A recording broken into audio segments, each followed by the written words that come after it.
Another beautiful spring day here in beautiful Massachusetts. We're gonna overcome this corona for sure, but the point is a big but. What price? What price? I think human life is very valuable. We have to show that we're caring people, and the democracy without that is now worthless. So I was thinking about my favorite topic on this corona damn thing, nation states, comparison. It's just I love to know, and I don't see much studies out there. It's coming. It takes a lot of factors involved, very complicated. But I think overall two things that show the performance of states and nations as opposed, as facing this epidemic. I would say first is is resources you have, and then is how you manage that. You cannot compare a deprived nation of, let's say, Somalians, but I always bring them up. It's not just financial, but cultural. Every factor, when you put it together and you give to a manager of that country, it really doesn't have much resources. It's just hindrance. Everywhere you look at, it's just bottlenecks, right? And no matter how good your health manager to run that place, if an epidemic hit you're doomed to fail, a big time. But still make a difference. Still make a difference with how you utilize your resources, how you organize yourself. Are you gonna safeguard your nurses first and doctors, and you attack, soon you notice there, how your approach to the first response to the virus, all the different stages of it, what you're gonna do, it's all go back to management.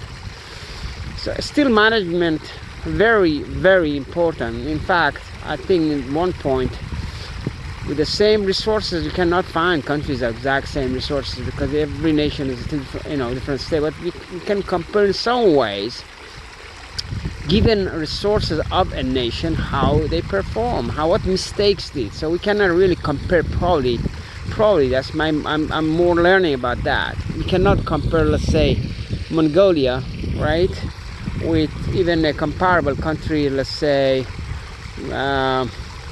in a country that bounded and no access to, and then not very, least populated, maybe somewhere in Africa. You cannot do that.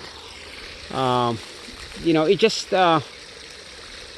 because so many factors. So I think it's best to see, go to the history of the virus from day one that they got the first case, or how late, or they were how